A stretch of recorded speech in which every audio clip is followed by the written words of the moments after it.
Hello students, welcome to Magnet Brains Hindi. मेरा नाम है अवनीश त्रिपाठी। तो कक्षा 12 राजनीति विज्ञान का चैप्टर 2 यानी कि दो ध्रुवता का अंत यानी एंड ऑफ बाइपोलैरिटी हम देख रहे हैं। इस चैप्टर के दो महत्वपूर्ण टॉपिक्स हम ऑलरेडी कर चुके हैं और इस चैप्टर के पहले जो चैप्टर 1 है शीत युद्ध का दौर उसको भी कर चुके हैं। आप प्लीज ये सारे वीडियो जरूर देख लेंगे। आज इसी चैप्टर का एक इंपॉर्टेंट टॉपिक लेकर मैं आपके सामने उपस्थित हूं। विश्व राजनीति में नई इकाइयों का अभ्युदय यानी नए पावर्स कैसे अभ्युदय हुए, कैसे सोवियत संघ का विघटन हुआ, सोवियत संघ का विघटन का कारण क्या रहा, रूस एक उत्तराधिकारी के रूप में आया और फिर बाकी बाल्कन स्टेट्स जो थे और बाकी जो सोवियत संघ के देश जो बिखरे उन्होंने कौन सा संगठन बनाया और आगे क्या दिशा तय हुई, इसके बारे में चर्चा करेंगे। पर इससे पहले कि हम ये इंपॉर्टेंट टॉपिक डिस्कस करें, एक बेहद खास जानकारी ये है कि मैग्नेट ब्रेन्स हिंदी एक ऐसा प्लेटफॉर्म है जहां पर आप कक्षा 7 से 12 तक की सारी शिक्षा बिल्कुल निशुल्क ले सकते हैं। यहां आप यूपी बोर्ड से पढ़ रहे हो, बिहार बोर्ड से पढ़ रहे हो, एमपी बोर्ड से पढ़ रहे हो या सीबीएसई बोर्ड से पढ़ रहे हो, सारा का सारा सिलेबस निशुल्क रूप से कवर किया जाता है, जिसमें आपको कभी भी ना कोई पेड सब्सक्रिप्शन की जरूरत पड़ेगी। एक या दो चैप्टर के पढ़ने के बाद आपसे कोई फीस की बात की जाएगी। आप अपने कंप्लीट सिलेबस को यहां पर फ्री ऑफ कॉस्ट कवर कर सकते हैं। तो दो ध्रुवता का अंत एंड ऑफ बाइपोलैरिटी वाला जो चैप्टर है, इसके आज एक इंपॉर्टेंट टॉपिक को हम इसी के साथ डिस्कस करते हैं, थोड़ा सा समझने का प्रयास करते हैं। अब देखिए, मैंने आपको परिचय वाले टॉपिक और सेकंड टॉपिक में भी ये स्पष्ट रूप से बताया कि 1945 से लेकर जो शीत युद्ध प्रारंभ हुआ, ठीक, ये शीत युद्ध द्योतक था दो ध्रुवता का, यानी कि दो दुनिया का दो खेमों में बढ़ जाने का। बहुत डिटेल में हमने समझा कि कैसे सोवियत संघ और अमेरिका दो ध्रुव बन रहे थे। हमने देखा कि फिर मैंने थोड़ा सा आपको समझाया था, आगे डिटेल में चर्चा करूंगा। 1985 में सोवियत संघ में एक नए जेंटलमैन का एंट्री होती है जिनको कहा गया मिखाइल गोर्बाचेव। ये कम्युनिस्ट पार्टी के महासचिव बने और लीड कर रहे थे सोवियत संघ को, गोर्बाचेव। ठीक, इनकी जो धारणा थी, इनकी जो थिंकिंग थी, वो लोकतंत्र में विश्वास की थी। वो राजनीतिक और जो प्रशासनिक जड़ता आ चुकी थी पूरे सिस्टम में, उसको रिफॉर्म करना चाहते थे, उसमें बदलाव लाना चाहते थे। इसी के साथ 1961 में बर्लिन को जो दीवार बनी थी वो 1989 में गिरा दी गई। हमने प्रीवियस चैप्टर में देखा। ठीक, तो 1989 में क्या हो गई, बर्लिन की दीवार गिराई जर्मनी की, और समाजवाद और पूंजीवाद के बीच जो लड़ाई चल रही थी उसके अंत का ये एक परिचायक बना। और अंत में 1991 में पूरे सोवियत संघ का विघटन हो गया। जो 15 देशों के साथ मिलकर सोवियत संघ बना था बोल्शेविक क्रांति के बाद, उसके सभी सरकारों ने यह बोला कि नहीं, अब हम एक स्वतंत्र राष्ट्र के रूप में जिएंगे।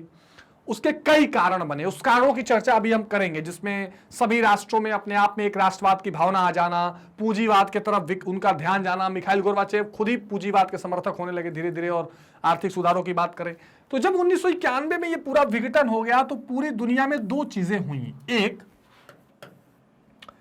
एक ध्रुवीयता पहले दिखाई पड़ी, जो हम प्रीवियस सेशन में देख चुके हैं, यानी यूनिपोलैरिटी। अमेरिका जो है यूएस से एक ध्रुव बन के दिखाई दे रहा था, एक अकेला महाशक्ति बनकर दिखाई दे रहा था। और दूसरा, धीरे धीरे जो हम डिस्कस कर रहे हैं, नई शक्तियों का उदय, नई शक्तियों का उदय। अब इस नई शक्तियों में कई चीजें आई।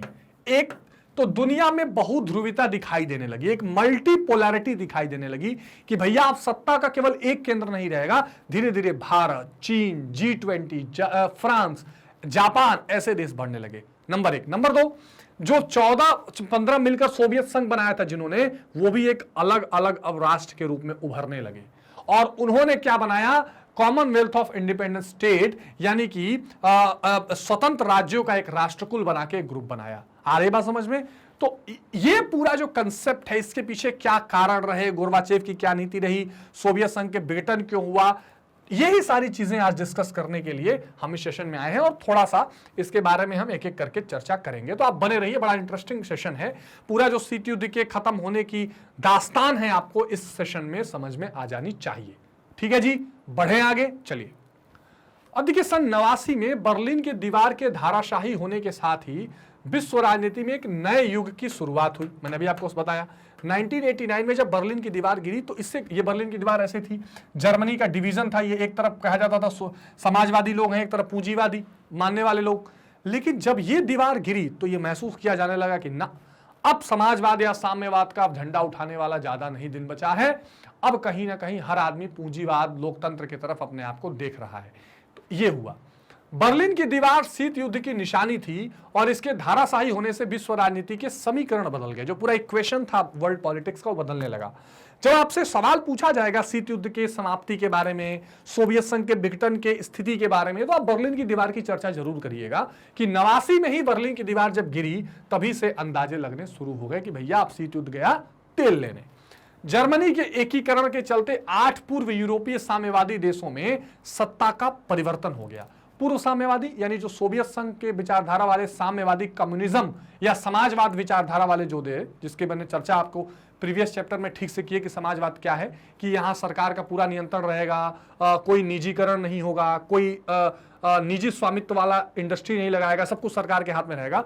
ये खत्म होकर धीरे धीरे क्या हो गया, अब वहां पर सत्ता में परिवर्तन हो गया, पूंजीवादी लोकतंत्र की तरफ लोग बढ़ने लगे। शॉक थेरेपी इससे संबंधित है, वो अगले सेशन में हम देखेंगे। तो जैसे ये दीवार गिरी, जर्मनी जो बटा हुआ था वो यूनिफाई हो गया, एकीकरण हो गया और सत्ता में परिवर्तन होने लगे बहुत तेजी से। इसका कारण इन राज्यों में चलने वाला जन आंदोलन था जो साम्यवादी शासन को समाप्त करने के पक्ष में था। तो सोवियत संघ में जो देश थे या सोवियत संघ की विचारधारा से प्रभावित जो गुट वाले देश थे, जहां पर केवल साम्यवादी विचारधारा का शासन चल रहा था, वहां पर जन आंदोलन चल रहे थे कि भैया जो ये साम्यवादी विचारधारा और समाजवाद को लेकर ढो रहे हो, इससे तो हम नीचे जा रहे हैं, अर्थव्यवस्था भी नीचे जा रही है, सामाजिक और राजनीतिक तौर पर जड़ता आ रही है, तो क्या फायदा इसका, इसको हमें बदलना चाहिए। दुनिया देख रही थी कि जो पश्चिमी यूरोप के देश हैं, जो अमेरिका है, वो तेजी से प्रगति कर रहा है, उसका संचार, उसका तकनीक, उसके सारे माध्यम तेजी से विकसित हो रहे हैं। तो इस चीज से बाकी लोग प्रभावित होकर आंदोलन भी कर रहे थे। इसी के समानांतर सोवियत संघ में जन आंदोलन शुरू हो गया, जिसका अंतिम परिणाम सोवियत संघ के विघटन के रूप में निकला। अब सोवियत संघ में जो देश थे, मतलब सोवियत संघ के गुट वाले जो अलग अलग देश थे, वो तो वहां तो चल ही रहा था आंदोलन। सोवियत संघ में भी जो 14-15 देश थे, उनमें भी आंदोलन शुरू हो गया कि हमें सोवियत संघ के साथ मिलकर, यानी कि रूस के साथ मिलकर नहीं रहना है। रूस में भी आंदोलन हुआ, या रूस में भी लोग परेशान थे। रूस के लोग ये बोल रहे थे कि भाई मध्य एशिया के जो देश हमारे गुट में हैं, जो हमारे साथ हैं, जुड़े हुए हैं, उनकी सुरक्षा के लिए बहुत सारा सैनिक खर्चा करना पड़ता है। तजाकिस्तान, उज्बेकिस्तान, किर्गिस्तान वाला पूरा जो मामला था, तो रूस के लोगों को भी लग रहा था कि सोवियत संघ का क्या फायदा। और रूस के तो नेता जो मिखाइल गोर्बाचेव थे, वो तो खुद ही पूंजीवाद की तरफ बढ़ने लगे थे। तो रूस में भी और साथ में जो 14-15 देश थे जिन्होंने मिलकर सोवियत संघ बनाया था, उनमें भी असंतोष फैल रहा था, जन आंदोलन आ रहा था। और उसके कारण अब हुआ क्या कि सोवियत संघ का विघटन, जिसको अंग्रेजी में कहते हैं डिसइंटीग्रेशन ऑफ द यूएसएसआर, ये हो गया। अब अमेरिका शक्ति का एकल केंद्र रह गया, इसको बोला गया एक ध्रुवीयता। ठीक, पिछले टॉपिक में हमने ठीक से देखा है, या यूनिपोलैरिटी। इतनी बार आप पढ़ेंगे कि आपको रटने की जरूरत नहीं पड़ेगी माय डियर स्टूडेंट्स, इसलिए मैं बार बार इन चीजों की डिस्कशन आपसे करता हूं। और शब्दावलियां बहुत इंपॉर्टेंट हैं, शब्दावलियों की पकड़ नहीं रहेगी तो आंसर राइटिंग आपका खोखला दिखाई पड़ेगा। तो जब अमेरिका शक्ति का एकल केंद्र रह गया तो इसने द्विपक्षीयता का अंत कर दिया, यानी जो बाइपोलैरिटी थी वो समाप्त हो गई। अब देखिए धीरे धीरे कैसे, जो हम टॉपिक हमारा नई इकाइयों का अभ्युदय जो है, नई नई एंटिटीज का अभ्युदय होगा, उसकी चर्चा हम करेंगे। अब इसमें आएगा सवाल रूस का उदय, उसमें आगे और हम भी देखेंगे, लेकिन यहां क्रक्स में देखें तो सोवियत समाजवादी गणराज्य की स्थापना, अब यहां से पूरी कहानी आप समझ लीजिए। ठीक, रूस का उदय कैसे हुआ। रूस के उदय का मतलब 1917 में हुई बोल्शेविक क्रांति, जहां पर लोगों ने आक्रमण कर दिया एक तरह से राजा पर, और पूरा जार निकोलस वाली जो कहानी तो खत्म करके एक साम्यवादी सरकार की स्थापना हुई। लेकिन उसी समय 15 राष्ट्रों ने मिलकर बना लिया सोवियत संघ। ठीक, अब जब ये सोवियत संघ बना तो अकेला रूस का कोई वर्चस्व, मतलब अकेला रूस एक शक्ति के रूप में दिखाई नहीं पड़ता था, पूरे सोवियत संघ की बात होती थी। इसमें कोई शक नहीं है कि रूस हेड था, लेकिन सोवियत संघ की बात होती थी। जब अब ये विघटन होगा सोवियत संघ का, तो रूस का इंडिविजुअल उदय होगा। अब आप रूस को एक ताकत के रूप में देखते हैं, सोवियत संघ को नहीं। तो सोवियत समाजवादी गणराज्य की स्थापना सन 1917 में बोल्शेविक क्रांति के बाद हुई। पूरी कहानी कहां से शुरू होती है, 1917 से, जब रशियन क्रांति के बाद दुनिया की 2 क्रांतियां सबसे महत्वपूर्ण मानी जाती हैं। एक 1789 का फ्रेंच रेवोल्यूशन, फ्रांसीसी क्रांति, और एक 1917 का रूसी क्रांति। तो उसी 1917 वाले रूसी क्रांति के बाद ये सोवियत समाजवादी गणराज्य बना था 15 देशों के साथ। बोल्शेविक क्रांति पूंजीवाद के खिलाफ थी। पूंजीवाद के खिलाफ मतलब एक ही आदमी के पास सारी सत्ता रहना, एक ही आदमी की सारी संपत्ति रहना, गरीबों को उनका न्याय, उनका हक बराबरी से नहीं मिलना, बाजार के में कीमतों का और वस्तुओं का एक तरह से मनमाना ढंग से कीमत बनाना और हर चीज का कंट्रोल जो है कुछ लोगों के हाथ में रहना। इसी के खिलाफ तो था बोल्शेविक क्रांति। इसलिए वहां ऐसा समाज बना जहां सब कुछ सरकार अपने हाथ में लेकर सबको बराबर बांट रही थी, सबको बराबर मिले रिसोर्सेज, इसका ध्यान रखने का प्रयास कर रही थी। तो बोल्शेविक क्रांति पूंजीवाद के खिलाफ थी और इसका उद्देश्य सामाजिक संपत्ति पर आधारित समाज का निर्माण करना था। तो शुरुआती क्या आधार था कि भाई हम सामाजिक संपत्ति सबको मिले ऐसा समाज बनाएंगे, ठीक। लेकिन फांसीवादी नियंत्रण में विद्यमान तमाम पूर्वी यूरोपीय राष्ट्रों को सोवियत संघ ने द्वितीय विश्व युद्ध के दौरान स्वतंत्रता दिलाई थी। सेकेंड वर्ल्ड वॉर जब खत्म हुआ तो कई यूरोपीय देश जहां पर एक फांसीवाद जैसी स्थिति बनी हुई थी, जिसमें जर्मनी का भी आधा हिस्सा दीवार के इस तरफ वाला था, उसको आजादी दिलाई थी किसने? सोवियत संघ ने। तो सोवियत संघ के गुट से बहुत लोग जुड़े। युद्ध के बाद ये सभी सोवियत संघ के प्रभाव में आ गए। सोवियत संघ के बढ़ते प्रभाव को रोकने के उद्देश्य से साम्यवाद के परिसीमन यानी कंटेनमेंट ऑफ कम्युनिज्म का नीति अमेरिका ने अपनाया। अमेरिका, मैंने बताया ना, द्वितीय विश्व युद्ध के बाद एक तरह से प्रभुता और अपने वर्चस्व की लड़ाई शुरू हो गई कि हम बढ़े कि तुम बढ़े। तो एक तरफ साम्यवाद को सोवियत संघ बढ़ाना चाहता था और अमेरिका उसको रोकना चाहता था, और रोकने के लिए उसने कंटेनमेंट ऑफ कम्युनिज्म किया, नाटो बनाया, सीटो बनाया, कई सारे गठबंधन बनाए। ठीक, पूरी कहानी आप समझ लें यहां से। अब ये कहानी आपको समझ में आ गई। वहां से शीत युद्ध चल रहा था, लेकिन शीत युद्ध चलने के साथ साथ एक तरफ अमेरिका पूंजीवाद को लेकर आगे बढ़ रहा था, तरक्की कर रहा था, और एक तरफ सोवियत संघ कई तरह की जड़ता का शिकार, कई तरह के स्टैग्नेशन यानी विकास के रुक जाने का शिकार हो रहा था। किन किन एरियाज में?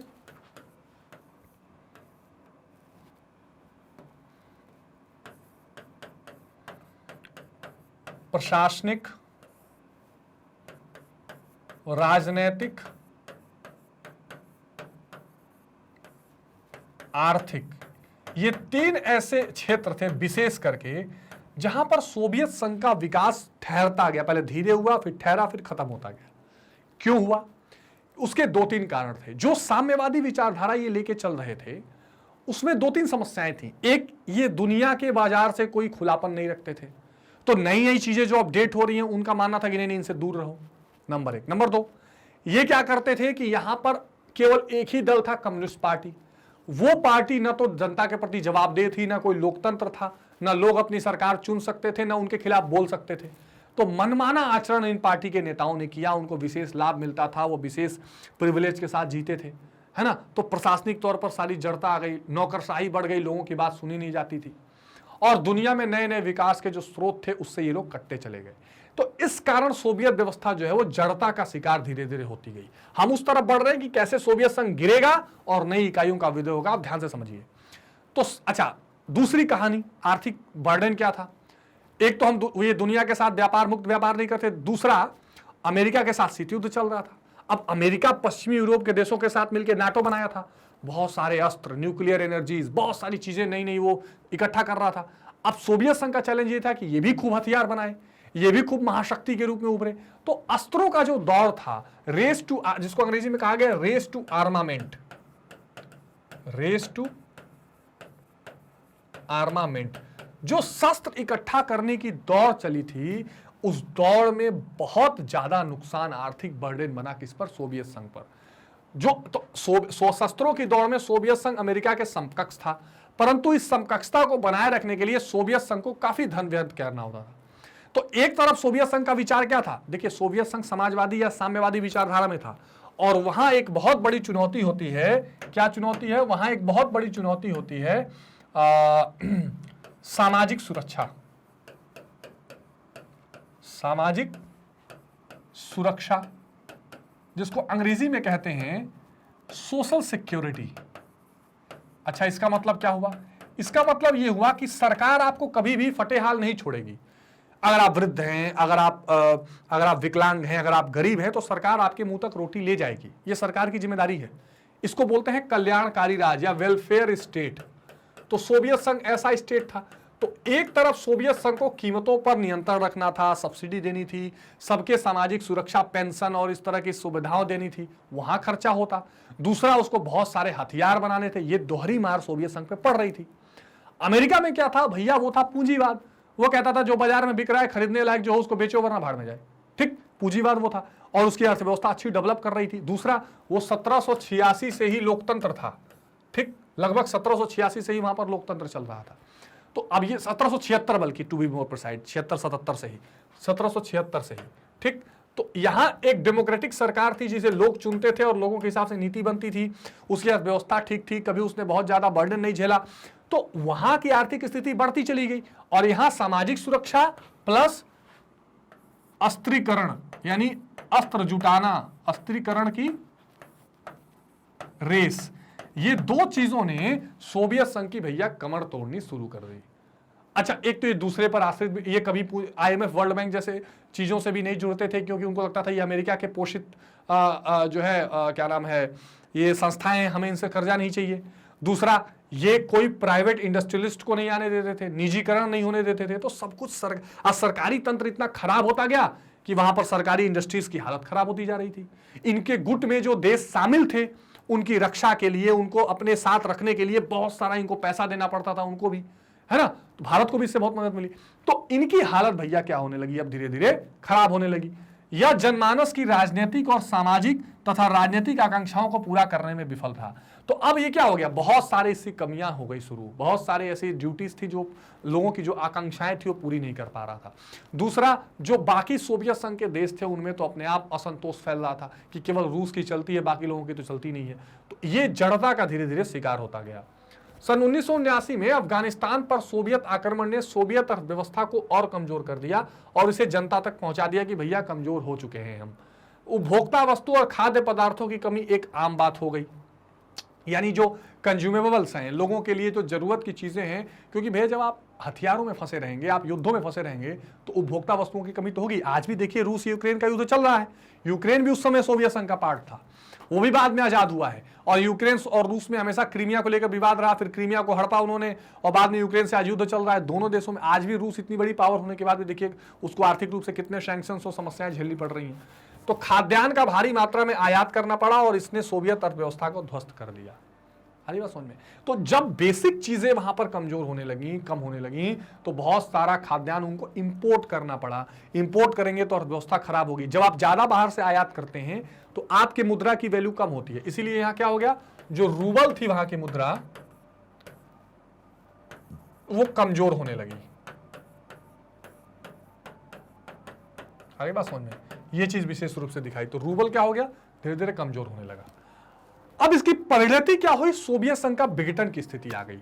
जब आप हर मोर्चों पर क्या होंगे, विफल होने लगेंगे, तो आपका जो ग्रुप है वो डिसइंटीग्रेट होगा ही, वो विघटन की स्थिति बनने लगी। तो विद्वानों का सामान्यतः यह मानना है कि सोवियत आर्थिक और राजनीतिक संस्थानों की आंतरिक कमजोरी, आर्थिक जड़ता, एक अनुत्तरदायी मतलब जो किसी के प्रति आंसरेबल ना हो, इस राजनीतिक व्यवस्था जैसे तत्व इसके विघटन के उत्तरदायी माने जाते हैं। तो आपसे अगर कोई पूछे कि what were the basic reasons of disintegration of Soviet union, यानी सोवियत यूनियन के विघटन के क्या क्या कारण थे, तो आंतरिक कमजोरी का मतलब उसके साथ जो देश थे, मतलब जो देश मिलकर सोवियत संघ बने थे, उनमें बहुत सारे जन आंदोलन, एक दूसरे पर अविश्वास, ये सारी चीजें।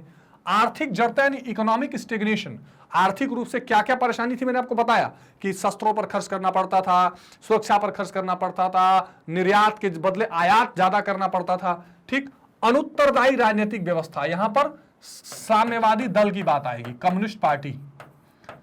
ये ऐसी पार्टी थी जो सोवियत संघ में 70 साल तक शासन करती रही और इसने कभी भी अपने लिए एक जिसको कहते हैं ना कि उत्तरदायी भूमिका नहीं बनाई, कि जनता के प्रति जवाबदेह कभी नहीं रही। इलेक्शन होता नहीं था तो लोगों को, अच्छा, न लोगों को और प्रेस को, दोनों को उसके खिलाफ बोलने की आजादी नहीं थी।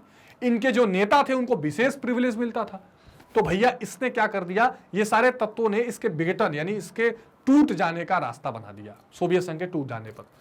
तो मोटे तौर पर अगर देखें तो सोवियत संघ के विघटन के कुछ निम्नलिखित कारण हैं, निम्नांकित कारण है। कौन कौन से कारण, तो वही पहला, आर्थिक जड़ता।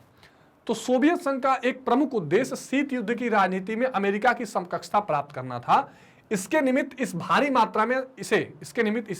भारी मात्रा में सैनिक और परमाणु क्षमता का संग्रहण करना पड़ा। बहुत सारे न्यूक्लियर एनर्जीज, बहुत सारे सैन्य सेना का निर्माण, पनडुब्बियों का निर्माण, इसके अलावा मिसाइलों का निर्माण, ये सारी चीजें सोवियत संघ को करनी पड़ रही थी। और जब सोवियत संघ को ये सारी चीजों का निर्माण करना पड़ रहा था तो इसके लिए कितना पैसा चाहिए आप अच्छी तरह समझ सकते हैं। ठीक, सोवियत संघ की बाध्यता थी कि पूर्वी यूरोप के अपने समर्थक राष्ट्र और विशेष रूप से 5 मध्य एशियाई राष्ट्रों की सुरक्षा के लिए सैनिक क्षमता बनाए रखे। अब देखिए होता क्या था, जैसे मान लीजिए ये पूरा यूरोप था, तो ये पश्चिमी यूरोप के जो देश थे, जिधर ब्रिटेन, इटली, ये सारे देश हैं, ये तो नाटो में थे, और कुछ पूर्वी यूरोप के देश थे इधर, और इधर मध्य एशिया के कुछ देश थे, इधर रूस था, है ना, सोवियत संघ। तो ये सोवियत संघ के जो समर्थित ये सारे राष्ट्र थे, इनको इधर से खतरा रहता था। तो एक बॉर्डर जो था उसको हमेशा बचाए रखने के लिए सोवियत संघ को और खर्चा करना पड़ता था। रूस में इसी बात का विरोध भी हुआ। रूस के लोगों ने कहा कि यार ये जो मध्य एशियाई देश है, इन पर तो हमें खर्च ज्यादा करना पड़ता है सुरक्षा के लिए, तो उसको हटाओ, किनारे करो। तो यहां पर सोवियत संघ को बहुत खर्चा करना पड़ता था। सोवियत समर्थक राष्ट्रों को यह लगने लगा कि पूंजीवादी व्यवस्था एक बेहतर व्यवस्था है। यह सबसे इंपॉर्टेंट बात थी। जो भी सोवियत समर्थित राष्ट्र थे वो साम्यवादी या समाजवादी विचारधारा पे चल रहे थे। इन्होंने देखा कि हम 40 साल 50 साल से ये विचारधारा अपना रहे हैं और अल्टीमेटली हमें वो डेवलपमेंट अचीव नहीं हुआ जो हो जाना चाहिए, और जो पूंजीवाद धड़े में है, जो पश्चिमी यूरोप के देश हैं या जो अमेरिका है, वो तो तेजी से विकसित हो रहे हैं। तो इनको भी लगा कि अब हमें पूंजीवाद की तरफ जाना चाहिए। इस मानसिकता ने उनके मनोविज्ञान को प्रभावित किया और राजनीतिक व्यवस्था में उनकी आस्था को कम कर दिया। इससे कहीं ना कहीं भारत भी प्रभावित था। भारत की स्थिति भी लगभग वही चल रही थी। भारत 1947 में आजाद हुआ। 1950 और 51 के बाद यहाँ पर सरकारों का मतलब जो पहला इलेक्शन हुआ, उसके बाद 1951 से विधिवत रूप से फर्स्ट 5 ईयर प्लान के साथ साथ और सारी चीजें चलने लगी। और 1990 आते आते हमारी अर्थव्यवस्था भी पूरी तरह जड़ता का स्वीकार हो चुकी थी। खासकर 90-91 तक हमारे पास भी स्थिति गंभीर हो गई और हम भी कहीं ना कहीं मिश्रितवादी अर्थव्यवस्था थी, लेकिन समाजवाद की तरफ झुके हुए थे। बाहरी अर्थव्यवस्था को खोलते नहीं थे, हम बाहरी ओपन ट्रेड करते नहीं थे, ये सारी चीजें हम भी करते नहीं थे। तो हमारे साथ भी अच्छा, हमारे यहाँ भी प्रशासनिक जड़ता थी, राजनीतिक तो नहीं थे, हम लोकतंत्र थे, प्रशासनिक जड़ता बनती जा रही थी, समस्याएं बनी। तो हमने भी अपना क्या किया, रुख अब थोड़ा पूंजीवाद की तरफ बढ़ाया। हम भी विश्व बैंक के पास गए, अंतर्राष्ट्रीय मुद्रा कोष के पास गए, हमने भी सुधार किए, लिबरलाइजेशन, प्राइवेटाइजेशन, ग्लोबलाइजेशन यानी उदारीकरण, निजीकरण और वैश्वीकरण हमने भी अपनाया और अर्थव्यवस्था वहां से पिकअप हुई। कुछ इसी तरह की मानसिकता भी जो है वो सोवियत संघ और बाकी समर्थित राष्ट्रों में दिखाई देने लगी और जो समाजवाद की तरफ आस्था थी वो धीरे धीरे कमजोर होने लगी। तो पहला रीजन तो आर्थिक जड़ता थी। दूसरा था राजनीतिक और प्रशासकीय जड़ता, पॉलिटिकल एंड एडमिनिस्ट्रेटिव स्टैग्नेशन। इसका मतलब क्या है, सोवियत संघ राजनीतिक और प्रशासकीय जड़ता से भी ग्रसित था। प्रशासकीय जड़ता और राजनीतिक जड़ता, मतलब राजनीतिक जड़ता का क्या मतलब है, लोकतंत्र नहीं, उत्तरदायित्व नहीं, लोगों को एक तरह से निंदा करने के लिए कोई छूट नहीं। तो ये सारी जो चीजें थी ये राजनीतिक जड़ता का कारण थी। प्रशासकीय जड़ता का मतलब क्या हुआ, प्रशासकीय जड़ता का मतलब ये हुआ कि एडमिनिस्ट्रेशन जो था वो ज्यादा नौकरशाही हो चुका था, वो लोगों की भावनाओं का कदर नहीं करता था, वो लोगों से एक तरह से आप कह सकते हैं कि जो कोई डर नहीं था कि लोग इसके खिलाफ कुछ बोल सकें। तो ये इसीलिए मिखाइल गोर्बाचेव ने सुधारों की नीति अपनाई। तो राजनीतिक और प्रशासनिक सुधारों के लिए वो पेरेस्ट्रोइका लेकर आए और जो आर्थिक स्थिति थी उसको ठीक करने के लिए ग्लासनोस्त लेकर आए। आगे चर्चा करूंगा मैं। साम्यवादी दल जनमानस के मन में विश्वास और आस्था भरने में असमर्थ रहा। जो कम्युनिस्ट पार्टी थी वो लोगों के मन में विश्वास पैदा नहीं कर पा रही थी, लोगों को उससे अविश्वास हो रहा था। जनमानस ने राजनीतिक व्यवस्था में अपना विश्वास खो दिया, तो ये समस्या वहां पर दिखाई पड़ रही थी। अब आए जी गोर्बाचेव की भूमिका, और ये सबसे इंपॉर्टेंट भूमिका लेकर आए। तो 1985 के आसपास गोर्बाचेव सोवियत संघ में नेता बनकर उभरे। इनकी अपनी जो विचारधारा रही, इनका जो पर्सनल थॉट रहा, इसने एक क्रांति पैदा की। वो जब सत्ता में आए, वो जब शासन या व्यवस्था में आए, तो उन्होंने ये देखा कि भैया देखिए, प्रशासनिक और राजनीतिक दोनों स्थितियां गड़बड़ हैं, आर्थिक मोर्चे पर हम बहुत पीछे हैं।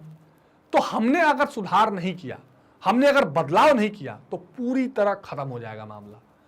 तो उन्होंने जो ये बहुत लड़ाई चल रही थी अमेरिका के साथ, खींचतान में जो नुकसान चल रहा था, तो उससे क्या हुआ, उससे उन्होंने अलग होने का निर्णय लिया। उन्होंने कहा अब हम दो चीजें करेंगे, एक हम भी पूंजीवाद का फायदा उठाएंगे। ठीक, उन्होंने कहा कि जो पूंजीवाद के कारण पश्चिमी यूरोपीय देश हैं, उनके संचार, उनकी जो प्रौद्योगिकी यानी टेक्नोलॉजी है वो बढ़ रही है, उनकी अर्थव्यवस्था बढ़ रही है, वो विकास कर रहे हैं और हम पीछे जा रहे हैं, हम भी पूंजीवाद की तरफ जाएंगे। दूसरा, उन्होंने कहा कि हम क्या करेंगे, सुधार या रिफॉर्म करेंगे। अच्छा, पूछा गया ये रिफॉर्म किस तरह के होंगे? उन्होंने कहा 2 मोर्चों पर करूंगा। एक तो जो आर्थिक रूप से हमने अपने दरवाजे बंद रखे हैं वो खोलूंगा, उसका नाम रखा उन्होंने ग्लासनोस्त। क्या रखा? ग्लासनोस्त। और उन्होंने बोला जो हम ये हमारे यहां जो प्रशासन में कमी आ गई है, राजनीति में कमी आ गई है, उसके लिए हम सुधार करेंगे, जिसमें हम लोकतंत्र को थोड़ा लाएंगे, लोगों को उत्तरदायित्व बनाएंगे। तो इसमें उन्होंने कहा पेरेस्ट्रोइका। ठीक, उन्होंने कहा कि देखिए लोकतांत्रिक प्रक्रियाएं ठीक है, ये एक तरफा शासन ठीक नहीं है। हालांकि वो थे कम्युनिस्ट पार्टी के ही, लेकिन इनके व्यक्तिगत विचार इस मामले में अलग थे। तो उन्होंने 2 तरह के सुधारों की सोची, ग्लासनोस्त और पेरेस्ट्रोइका के बारे में। अब इन सुधारों से हुआ क्या? देखिए, इन सुधारों के अनाउंस के साथ ही सोवियत संघ का मॉडल तो खत्म होने लगा। क्योंकि सोवियत संघ का मॉडल इसलिए खत्म होने लगा क्योंकि सोवियत संघ का मॉडल कभी पूंजीवाद के तरफ था ही नहीं। अब अगर पूंजीवाद के तरफ जाएगा तो समाजवाद के नींव पर जो इमारत खड़ी हो तो गिर गई। तो पहला सोवियत संघ का ब्रिटेन का बीज पड़ गया। दूसरा, जो कम्युनिस्ट पार्टी थी, जो बहुत दिन से मजे ले रही थी, उनके नेताओं को लगा यार ये क्या बोल रहा है आके, ये तो हम जो सोच रहे थे उसके खिलाफ बोल रहा है, नहीं, इसका हम समर्थन नहीं करेंगे। कुल मिला के इतना उठा पटक हुआ कि ये मामला बिगड़ गया। तो सोवियत संघ के ब्रिटेन में कदाचित गोर्बाचेव की सुधारवादी नीतियों की सबसे बड़ी भूमिका है। गोर्बाचेव अर्थव्यवस्था में सुधार लाने, राजनीतिक व्यवस्था में लोकतंत्रीकरण यानी कि डेमोक्रेटाइजेशन करने, प्रशासन के व्यतिक्रमों को समाप्त करने और पश्चिम के संदर्भ में विद्यमान अंतराल को कम करने के लिए, पश्चिम के संबंध में विद्यमान अंतराल मतलब जो वेस्टर्न कंट्रीज के साथ गैप बना हुआ था, उस मतलब पूंजीवाद से को लेकर उसको कम करने के लिए पेरेस्ट्रोइका तथा ग्लासनोस्त, जिसका अर्थ था पुनर्रचना और खुलापन, इसकी नीति उन्होंने लागू करने की ठान ली कि अब हम क्या करेंगे, पेरेस्ट्रोइका और ग्लासनोस्त जैसी नीति को लागू करेंगे। ठीक, तो इसको आप ध्यान से बड़ा समझ लीजिएगा। ये जो 2 नीतियां थी, उन्होंने कहा सुधार कौन कौन से भैया? तो एक हम करेंगे ग्लासनोस्त और एक करेंगे पेरेस्ट्रोइका। ठीक, ये 2 सुधार करेंगे। ये क्या होंगे? आर्थिक सुधार होंगे,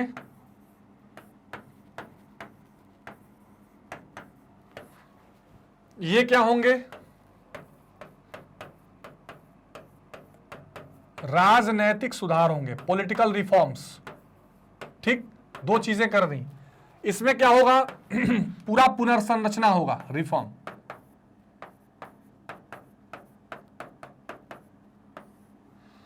ठीक है,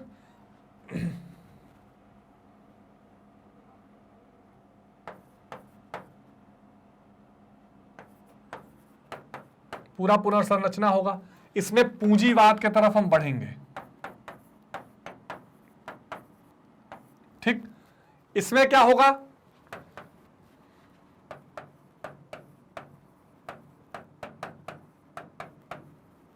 लोकतांत्रिक कदम, उत्तरदायित्व तय करना। उन्होंने कहा कि जो ये उत्तरदायित्व की कमी है कि कौन किसके लिए जिम्मेदार है, इसकी कोई मालिकी नहीं है। तो इन्होंने ये 2 तरह के विधिवत सुधारों की घोषणा की। जो ऐतिहासिक सुधारों की बात है, इसकी बात हमेशा की जाती है और ये परीक्षाओं में भी बहुत पूछा जाता है, ग्लासनोस्त और पेरेस्ट्रोइका। तो उन्होंने कहा कि हम ये नीति लागू करेंगे। अब ये खास करके जो ये एक तरह से पुनर्संरचना को आप यहां लिख सकते हैं। यहां पुनर्संरचना की, पूरे सिस्टम में पुनर्संरचना की बात थी। ठीक, और यहां था खुलापन। ग्लासनोस्त का मतलब हम अर्थव्यवस्था को खुलापन करेंगे, ओपननेस। ये यहां पर बेसिक मतलब था इसका। ठीक है, तो ये किसने किया? ये पूरा किसका नीति था? Mikhail Gorbachev. ध्यान रखिएगा, याद रखिएगा, बहुत इंपॉर्टेंट है।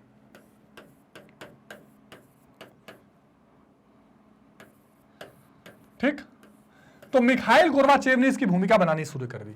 सबसे पहले तो उन्होंने अमेरिकी नेताओं से, जो बहुत पहले कटुता और बहुत टेंशन चल रहा था उनसे अब संपर्क बनाना शुरू किया, उनसे थोड़ी रिश्तों में जो कड़वाहट थी उसको कम करनी शुरू की। वहां पर एक ढीलापन आना शुरू हुआ, जो बहुत बर्फ जमी थी उसको पिघलाने का प्रयास किया धीरे धीरे, और वहां से फिर क्या हुआ, एक नया रास्ता बनने का प्रयास हुआ और धीरे धीरे इन सुधारों की घोषणा होने लगी।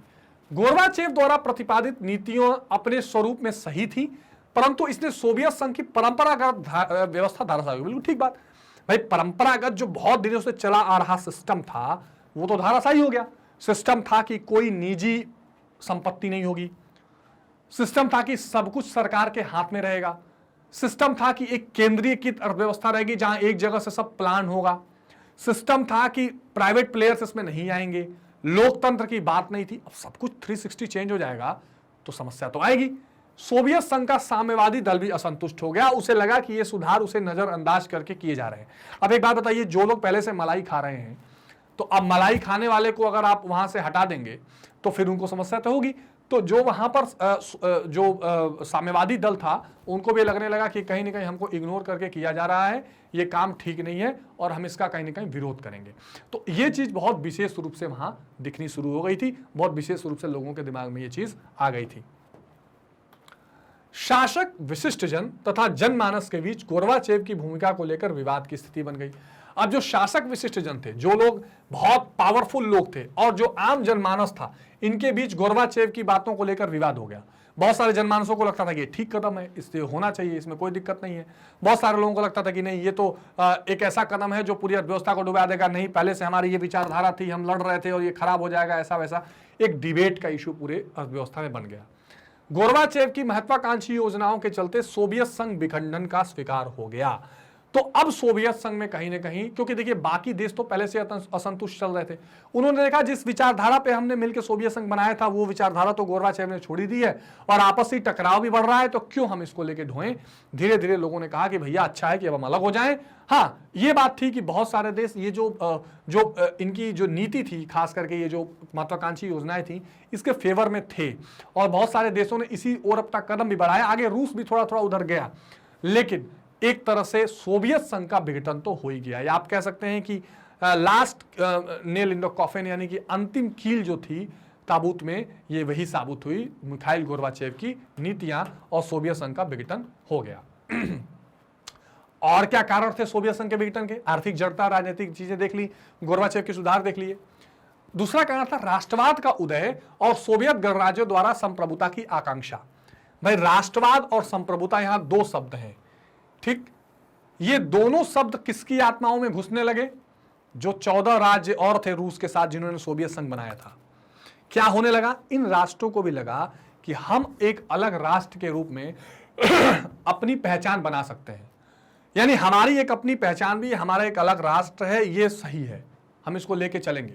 और संप्रभुता मतलब होता है जब आदमी स्वयं अपने निर्णय लेने के लिए आजाद हो। पहले क्या होता था? अजरबैजान, उज्बेकिस्तान, यूक्रेन, कोई भी है, उसका निर्णय पूरा सोवियत संघ लेता था, जिसमें रूस मालिक होता था।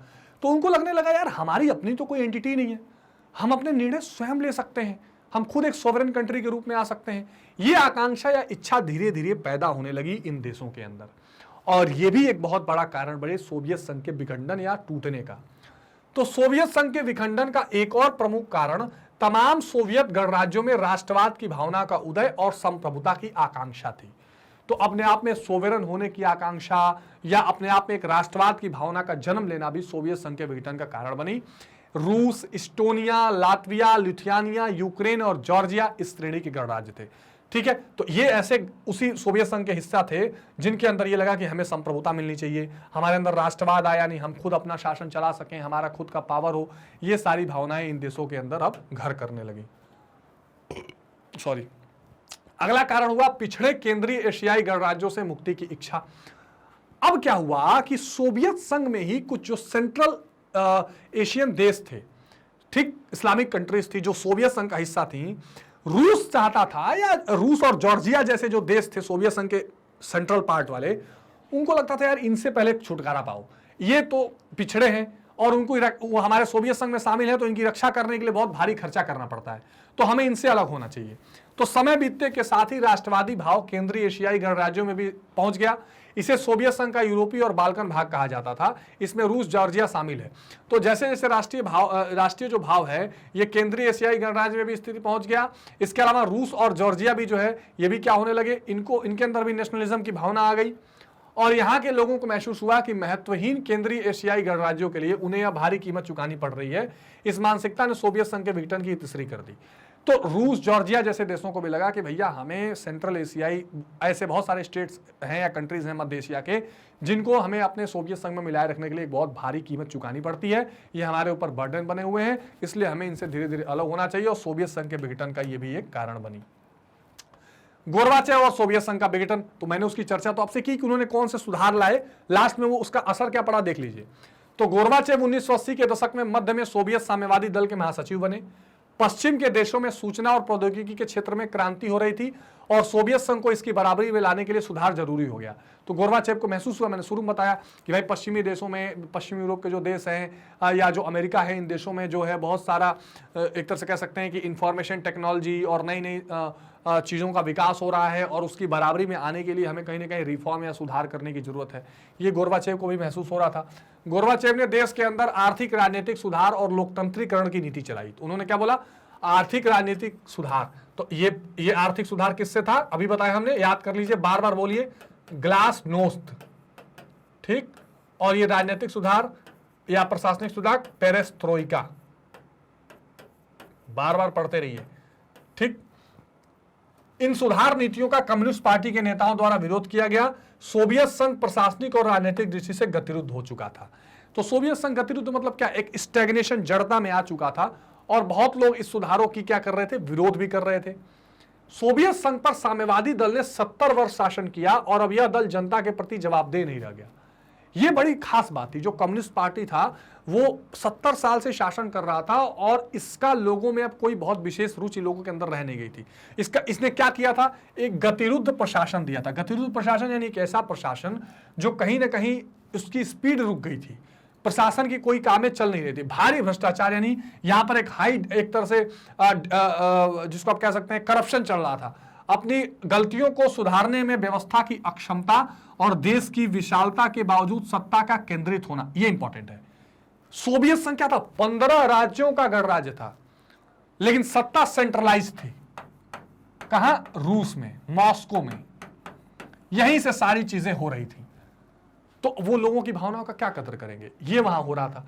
इन सारी बातों के कारण आम जनमानस व्यवस्था से अलग थलग पड़ गया और यही असंतोष सोवियत संघ के विघटन के परिणाम के रूप में आपको दिखाई पड़ा। ये बहुत इंपॉर्टेंट बात है जिसको ध्यान में रखना है। इससे भी बुरी बात यह थी कि साम्यवादी दल के अधिकारियों को आम नागरिकों से ज्यादा विशेषाधिकार मिले हुए थे। यह भी इंपॉर्टेंट था। जो कॉमन लोग थे उनसे ज्यादा साम्यवादी दल के नेताओं को अधिकार था। तो लोगों में एक असंतोष या विरोध की भावना थी। लोग अपने को राज्य व्यवस्था और शासकों से जोड़कर नहीं देख पा रहे थे और सरकार का जनाधार खिसकता चला गया। ये इंपॉर्टेंट बात है। तो लोग अपने आप को कनेक्ट ही नहीं कर पा रहे थे गवर्नमेंट से और इसलिए गवर्नमेंट का जो अपना जनाधार था, गवर्नमेंट की जो अपनी नीतियां थी, वहां से वो खिसकता जा रहा था। तो आप पॉइंट्स अगर चाहे बुलेट पॉइंट्स तो विघटन का तो आप लिख सकते हैं, जैसे साम्यवादी दल का व्यवहार, ठीक, या उसकी नीतियां ये खटक रही थी। आर्थिक जड़ता, ठीक, प्रशासनिक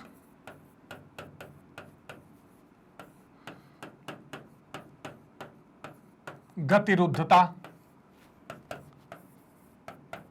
भ्रष्टाचार,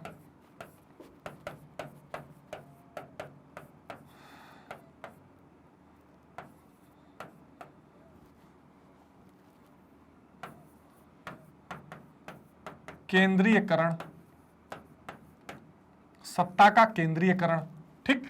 ये 4-5 ऐसे चीजें हैं। राजनीतिक जड़ता,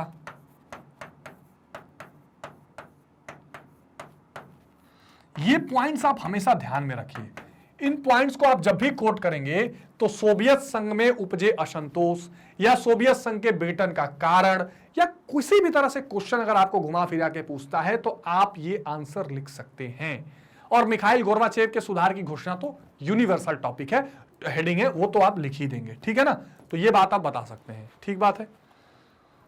अब वो कारण हो गए जिन कारणों से सोवियत संघ का विघटन हो गया, हमने देख लिया।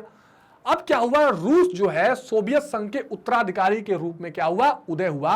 और यही हम पढ़ रहे हैं नई इकाइयों का उदय। उस नई इकाई में रूस पहले आया और बाद में फिर बाकी जो 14 राज्य अलग हो गए, वो इकाइयां अलग आई, ठीक। पेरेस्ट्रोइका और ग्लासनोस्त के प्रभाव के तहत सोवियत व्यवस्था में आए बदलाव के कारण देश में अस्थिरता का वातावरण आया। सोवियत सरकार कमजोर हो गई। इस्टोनिया, लातविया, लिथुआनिया सोवियत संघ के अलग होने में सफल हो गए। सोवियत संघ के अन्य गणराज्यों ने भी स्वतंत्रता की घोषणा कर दी। अगस्त 1991 में मिखाइल गोर्बाचेव की सरकार के विरुद्ध विद्रोह हुआ। विद्रोह असफल रहा, परंतु इसमें एक बात स्पष्ट हो गई कि सोवियत व्यवस्था उतनी सक्षम नहीं रही, ठीक। तो राजनीतिक स्थिरता थी, अस्थिरता थी, गोर्बाचेव के सुधार आए, विद्रोह हुआ, विद्रोह तो रुक गया, लेकिन सबको पता चल गया सोवियत सरकार अक्षम है। सोवियत संघ के सभी गणराज्यों ने अगस्त 1991 में स्वतंत्रता की घोषणा कर दी और इसी के साथ न्यूज आया, बधाई हो, सोवियत संघ का विघटन हो गया। तो 1991 के अगस्त में सभी ने बोला कि हम स्वतंत्र हैं, हम इसके साथ नहीं रहेंगे, और सोवियत संघ का वहां से डिसइंटीग्रेशन या विघटन हो गया। रूस पूर्व सोवियत संघ का उत्तराधिकारी राज्य बन गया। तो एक तरह से आप कह सकते हैं कि जो उत्तराधिकारी बना सोवियत संघ का, वो नेचुरल उत्तराधिकारी था, वही मालिक था, वो एक अलग उत्तराधिकारी के रूप में सामने निकलकर आया और रूस एक अलग महाशक्ति के रूप में अब अपने आप को स्थापित करने का प्रयास करने लगा। गोर्बाचेव वहां से हट गए और बोरिस येल्त्सिन नए राष्ट्रपति बने, रूस के पहले बने एक तरह से। सोवियत गणराज्यों ने अपने को स्वतंत्र राष्ट्रमंडल में संगठित कर लिया। जो अलग अलग राज्य थे जिन्होंने मिलकर सोवियत संघ बनाया था, उन्होंने एक समूह बनाया, कॉमनवेल्थ ऑफ इंडिपेंडेंट स्टेट्स। जैसे अंग्रेजों ने जिनको गुलाम बनाया था, उन्होंने अलग कॉमनवेल्थ बनाया, जो कॉमनवेल्थ गेम्स होते हैं आप देखते हैं। इसी तरह कॉमनवेल्थ ऑफ इंडिपेंडेंट स्टेट्स बने और उन्होंने अपने आप को उसमें क्या किया, शामिल किया। जॉर्जिया में क्या हो गया, वहां गृह युद्ध हो गया, उनके अंदर, देश के अंदर ही युद्ध चलने लगा। आर्मीनिया और अजरबैजान स्थानीय युद्ध के शिकार हो गए। अब देखिए अलग अलग राज्यों की क्या स्थिति हुई जो अलग हो रहे थे। रूस और जॉर्जिया में तनाव आ गया, दोनों कंट्रीज में आपस में तनाव आ गया। पूर्व सोवियत संघ के 3 गणराज्यों ने स्पष्ट रूप से स्वीकार किया कि वो परमाणु क्षमता से संपन्न है। अब जो परमाणु क्षमता पूरे सोवियत संघ की होती थी, जो अलग हुए देश थे, उन्होंने बोला कि हमारे पास परमाणु है, वो भी एक शक्ति के रूप में। देखिए नई इकाइयों का विदय हो रहा है, ठीक। पूर्व सोवियत संघ के 6 केंद्रीय एशियाई गणराज्यों ने अपने आप को इस्लामिक घोषित कर दिया, ये भी इंपॉर्टेंट है। बहुत सारे जो अजरबैजान, उज्बेकिस्तान जैसे देश, उन्होंने क्या किया, अपने आप को इस्लामिक कंट्री बता दिया। सन 1992 में ईरान, तुर्की, पाकिस्तान और अफगानिस्तान से जुड़ गए ये राज्य और उन्होंने आर्थिक सहयोग संगठन की स्थापना की, ठीक है ना। बाद में OIC भी बना, organisation of economic countries, Islamic countries, और ये इन्होंने संगठन बना लिया। रूस पूर्व सोवियत संघ का उत्तराधिकारी राज्य बन गया। जो पूर्व सोवियत संघ था उसका उत्तराधिकारी रूस बन गया और संयुक्त राष्ट्र सुरक्षा परिषद में स्थायी स्थान दे दिया गया। देखिए 1945 में यूएनओ बना था, संयुक्त राष्ट्र संघ। तो यूएनओ में एक इकाई होती है सुरक्षा परिषद, चैप्टर नंबर 6 में हमने देख लिया है। इसमें 5 सदस्य होते हैं जो परमानेंट होते हैं, जिनको P5 बोला जाता है। तो 1991 से पहले वो सदस्य थे चीन, USA, ब्रिटेन, और बताइए कौन था, फ्रांस और सोवियत संघ या USSR। अब जब सोवियत संघ ही खत्म हो गया, सोवियत संघ का विघटन हो गया, तो इसके जगह पे वो कुर्सी दी गई रूस को, यानी रसिया को, ठीक। इन 5 के पास वीटो पावर होता है, ये जो बात कह देंगे सबको मानना पड़ेगा, इसमें से एक भी नहीं राजी होगा तो कोई नहीं होगा। तो अब चूंकि रूस जो है वो सोवियत संघ का उत्तराधिकारी था, इसलिए रूस को सुरक्षा परिषद में स्थायी स्थान दे दिया गया। ये बहुत बड़ी बात थी, ठीक है। रूस की आंतरिक समस्याओं, विशेष रूप से आर्थिक, ने इस अमेरिका तथा पश्चिमी यूरोप के राष्ट्रों के साथ महत्वपूर्ण संबंध रखने को बाध्य कर दिया। अब रूस जो पहले सोवियत संघ का हेड होकर बहुत अकड़ में रहता था, वो धीरे धीरे कमजोर होने लगा। उसको लगा कि नहीं भाई, अगर हमको आगे विकास करना है तो हमको कहीं ना कहीं अमेरिका के साथ अच्छे संबंध रखने पड़ेंगे। इसीलिए वहां पे 2 ध्रुवता का अंत हुआ और एकलौता पावर अमेरिका रह गया था। उसने धीरे धीरे अमेरिका और जो यूरोप के कंट्रीज इनके साथ अच्छा संबंध बनाना शुरू किया, अपनी इकोनॉमी को फिर रिवाइव करना चाह रहा था। वास्तव में आर्थिक सहायता के लिए यह उन पर आधारित हो गया। बोरिस येल्त्सिन के नेतृत्व में रूस ने अमेरिका और अन्य पूंजीवाद विकसित देशों से आर्थिक सहयोग लेने की शुरुआत की। अब ये बोरिस येल्त्सिन का नाम आप लिख लीजिए। जब रूस बना सोवियत संघ के बाद, तो पहले राष्ट्रपति के रूप में बोरिस येल्त्सिन ने काम संभाला। आज कौन है आज के राष्ट्रपति रूस के? व्लादिमीर पुतिन, ठीक है, पुतिन आज के राष्ट्रपति हैं, ठीक है ना। उस समय बोरिस येल्सिन रहे और उन्होंने पूरी दुनिया के साथ क्या हुआ, एक तरह का समझौता करना, एक तरह का नेतृत्व बनाना शुरू कर दिया। सन 1993 में G7 देशों ने रूस को स्थिर बनाने के निमित्त $43 बिलियन का ऋण भी दिया। तो G7 कंट्रीज का ग्रुप बना और उसमें रूस को बहुत सहायता दी गई। इसके अलावा रूस ने जो नई इकोनॉमिक पॉलिसीज की तरफ भी अपना ध्यान अपनाया, पूंजीवाद की तरफ बढ़ा और उसे जो है आप कह सकते हैं कि IMF और वर्ल्ड बैंक की जो पॉलिसीज थी उसने भी उसको भी फॉलो करनी शुरू की। तो जो रूस पहले इन G7 में जो शामिल देश हैं उनसे बहुत अलग रहता था, उन देशों से इन्होंने ऋण भी स्वीकार किया। अब यहां पर एक छोटा सा आप देख लीजिए, एक क्रम आपको दिखाई दे देगा कि कब क्या घटनाएं घटी हैं, फिर हम आगे बढ़ते हैं। जैसे 1985 में Mikhail Gorbachev Soviet communist party के महासचिव पद पर आए और सोवियत व्यवस्था में सुधार की प्रक्रिया यहां से शुरू हुई। लिथुआनिया में स्वतंत्रता आंदोलन की शुरुआत क्रमशः इसका इस्टोनिया और लातविया में प्रसार हुआ। 1990 में गोर्बाचेव द्वारा संसद से बहुदलीय व्यवस्था लागू करने का आग्रह हुआ। गोर्बाचेव ने कहा कि यहां पर एक पार्टी नहीं, बहुत पार्टी होनी चाहिए, ये संसद से उन्होंने बोला। सोवियत गणराज्यों में सबसे पहले लिथुआनिया द्वारा स्वतंत्रता की घोषणा की गई। 1990 में रूस की संसद ने सोवियत संघ से अलग होने की घोषणा कर दी, अब रूस ने खुद कर दिया। 91 में येल्सिन रूस के राष्ट्रपति बने। 91 कम्युनिस्ट पार्टी के अनुदार तत्वों द्वारा गोर्बाचेव के विरुद्ध क्रांति का आयोजन हुआ। 91 में इस्टोनिया, लातविया और लिथुआनिया संयुक्त राष्ट्र के सदस्य बन गए। जो अलग हो चुके थे वो यूएनओ में जाके अलग से जुड़ गए, पहले सोवियत संघ के झंडे के नीचे जुड़े थे।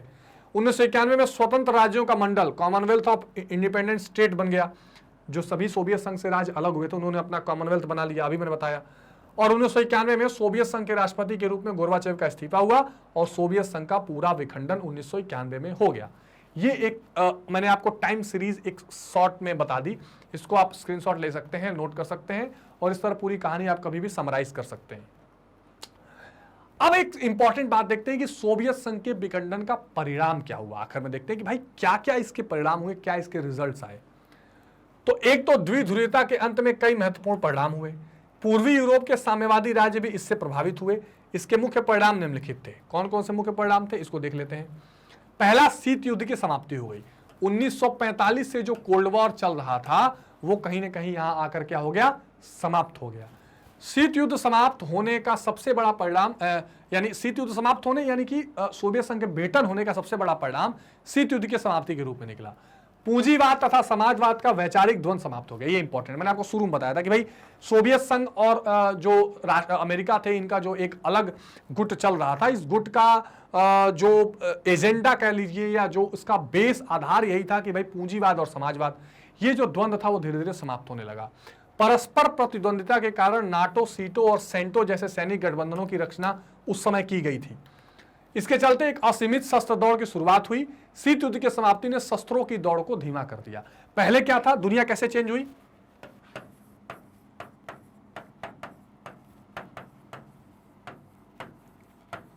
जो रेस टू आर्मामेंट था वो बदल गया प्रोसेस ऑफ डिसआर्मामेंट। ठीक, यानी अस्त्रीकरण का जो दौर था वो परिवर्तित हो गया निशस्त्रीकरण के प्रयासों में। और उसमें एनपीटी और सीटीबीटी जैसे समझौते हुए, जो हमने समकालीन सुरक्षा वाले चैप्टर में देखा है, चैप्टर 7 में। तो जो एक हथियार जुटाने की रेस शीत युद्ध में दिखाई पड़ रही थी, अब निशस्त्रीकरण, शस्त्रों को कम करने के प्रयासों की तरफ वो दुनिया बढ़ने लगी। ठीक, ये बदलाव, ये परिणाम सोवियत संघ के विघटन का बहुत स्पष्ट रूप से देखा जा रहा था। इसके अलावा क्या हुआ, स्वतंत्र राज्यों का एक राष्ट्रमंडल बना जिसमें रूसी संघ था, Ukraine, Armenia, Azerbaijan, Belarus, Georgia, Kazakhstan, Kyrgyzstan, Moldova, Tajikistan, Turkmenistan और उज्बेकिस्तान जैसे देश थे। इसके अलावा जो बाल्कन राज्य थे, Yugoslavia, Slovenia, Croatia, Macedonia, Bosnia, Baltic राज्य जो बने, उसमें एस्टोनिया, लातविया, लिथुआनिया, ये बाल्कन राज्य बने। तो ये तो इंपॉर्टेंट है, ये तो हमने बाइफर्केशन हमें देखा ही है। तो ये परिणाम हुआ। दूसरा परिणाम हुआ शक्ति समीकरण में परिवर्तन, उदारीकृत पूंजीवाद का अभ्युदय। ठीक बात, ये हमने बहुत पहले आपको बता दिया कि जो पावर बैलेंस था वो बदल गया। पहले दो जगह वो बटा हुआ था, वो एक ध्रुवता होने लगी, बाद में बहुत ध्रुवता, कई सारे स्टेट उभर के आने लगे। और पूंजीवाद का धीरे धीरे पूरी दुनिया में एक हार्डकोर पूंजीवाद नहीं बल्कि उदार पूंजीवाद, जो धीरे धीरे थोड़ा सा समाजवादी पुट को लिए हुए मिक्स इकोनॉमी, मिश्रित अर्थव्यवस्थाओं का उदय धीरे धीरे होने लगा। संघ यानी सोवियत संघ के विघटन ने विश्व राजनीति के समीकरणों में मौलिक परिवर्तन किया। शीत युद्ध की समाप्ति ने एक ध्रुवीय विश्व के उदय का मार्ग प्रशस्त किया, यानी यूनिपोलैरिटी, अमेरिका का एक महाशक्ति के रूप में उभरना, यह चीज देखकर सामने आई। अमेरिका के समर्थन से उदारीकृत पूंजीवाद ने एक ध्रुवीय विश्व में स्थान बनाया। अंतरराष्ट्रीय मुद्रा कोष, जिसको IMF कहते हैं, है ना, 1945 में ही 44-45 में IMF और विश्व बैंक दो संस्थाएं बनी, जिसे ब्रेटन वुड्स संस्थाएं कहते हैं। और ये पूंजीवादी संस्था, एक तरह से माना जाता है कि अमेरिका के शह पे चलने वाली संस्थाएं हैं। तो अंतरराष्ट्रीय मुद्रा कोष और विश्व बैंक जैसी संस्थाओं में अमेरिका का वर्चस्व स्थापित हो गया। यही नहीं, अमेरिका के सहकार से उदारजी लोकतंत्र का उदय हुआ। तो अब विश्व बैंक, IMF, इस पे अमेरिका का धाक हो गया। और ये विश्व बैंक और जो IMF था, यही दुनिया को कर्ज दे रही थी, तो अपने हिसाब से दुनिया की अर्थव्यवस्थाएं घुमा रही थी। याद करिए, जब हम भी 1991 में IMF के पास लोन लेने के लिए पहुंचे, तो हमें $7 बिलियन लोन देने से पहले IMF ने शर्त रखी कि आप अपने अर्थव्यवस्था को खोलिए, पूंजीवाद जैसे मॉडल पे चलिए, लोगों को अलाउ करिए। हमें करना पड़ा। तो ये धीरे धीरे उदारवादी पूंजीवाद धीरे धीरे इसमें हावी होने लगा। नए राज्यों का अभ्युदय, सोवियत खेमे के पराभव ने अनेक राज्यों को जन्म दिया। सब अलग अलग होगा देश। अभी हमने देखा लिस्ट, इन बाल्टिक और पूर्वी यूरोप के राष्ट्रों में से कुछ यूरोपियन यूनियन में शामिल होने के इच्छुक थे। तो पहले जो पूर्वी यूरोप के देश सोवियत संघ के समर्थक थे, वो यूरोपियन यूनियन में जाकर जुड़ने के लिए इच्छा जाहिर करने लगे। इनके अतिरिक्त मध्य एशियाई गणराज्य रूस के साथ संबंध रखने के साथ अमेरिका, चीन, पश्चिम यूरोप और अन्य राज्यों से संपर्क रखने के इच्छुक थे। जो मध्य एशियाई देश जो केवल रूस और सोवियत संघ से जुड़े थे, बाद में विघटन होने के बाद उन्होंने अमेरिका के साथ भी संबंध रखना चाहा, चीन के साथ भी संबंध रखना चाहा, सब देश चाहते थे सबसे संबंध रहे। इस प्रकार द्विध्रुवता के अंत के साथ ही विश्व राजनीति में अनेक नए राष्ट्रों का उदय हुआ और धीरे धीरे बहुध्रुवता होने लगी, मल्टीपोलैरिटी। ठीक, यही हमारा टॉपिक था, कई राष्ट्रों का उदय हुआ। तो इस तरीके से हमने डिटेल में देखा कि किस तरह 1991 के आसपास शीत युद्ध की समाप्ति, सोवियत संघ के विघटन हुआ, उस विघटन के डिटेल कारणों की चर्चा की, आर्थिक, राजनीतिक, प्रशासनिक, गोर्बाचेव की भूमिका, विघटन का परिणाम क्या हुआ और कैसे नई नई एंटिटीज, नई नई इकाइयां और देशों का उसमें धीरे धीरे जन्म हुआ। और ये पूरी दुनिया में एक, जिसको आप कह सकते हैं कि लोकतांत्रिक पूंजीवाद, लोकतांत्रिक व्यवस्थाओं का उदय। और ये जो पूंजीवाद बढ़ रहा था, इसमें एक एग्जाम्पल, एक इसमें प्रोसेस बना शॉक थेरेपी, जिसको हम अगले टॉपिक में डिस्कस करने वाले हैं, ये विशेष रूप से देखने को मिला। तो आई होप कि ये आपको पूरी कहानी समझ में आई होगी। और इसमें संबंधित अगर कोई समस्या या आपको कंफ्यूजन है तो कमेंट बॉक्स में अभी बता दीजिए। एक बात का ध्यान रखिएगा कि आपके कमेंट्स बहुत इंपॉर्टेंट हैं। आपको कितना समझ में आया, नहीं आया, ये आप जरूर बताइए। अच्छा, एक और इंपॉर्टेंट इंफॉर्मेशन कि मैग्नेट ब्रेन्स एक ऐसा प्लेटफॉर्म है जहां पर आप ये जितने कोर्सेज देख रहे हैं, CBSE इंग्लिश हिंदी मीडियम, इसके अलावा IIT JEE NEET UP Bihar board, जो आप मैग्नेट ब्रेन्स हिंदी पर 7 to 12 में हिंदी माध्यम में पढ़ रहे हैं, और बाकी कंपटीशन, ये सारा मैग्नेट ब्रेन्स के प्लेटफॉर्म पर आपको फ्री में उपलब्ध कराया जा रहा है। सारा सिलेबस हमारे वेबसाइट पर आइए, ऐप पर आइए या यूट्यूब पर आइए, एक साथ निःशुल्क रूप से आपको ये सारी चीजें पढ़ने का मौका मिलेगा। जहां आपको कुछ खरीदना है, ना कोई कूपन कोड है, आप 100% फ्री में पढ़ सकते हैं। क्या नए नए अपडेट्स आ रहे हैं, इसको जानने के लिए आप हमारे फेसबुक, इंस्टाग्राम, ट्विटर, टेलीग्राम से जुड़ सकते हैं। ज्यादा से ज्यादा शेयर करिए, लाइक करिए, सब्सक्राइब करिए, ताकि हम और वीडियोस लेकर आते रहें। तो अगली वीडियो में, अगले कंसेप्ट वीडियो में शॉक थेरेपी को समझते हैं। तब तक अपना ध्यान रखिए। Take care, bye bye.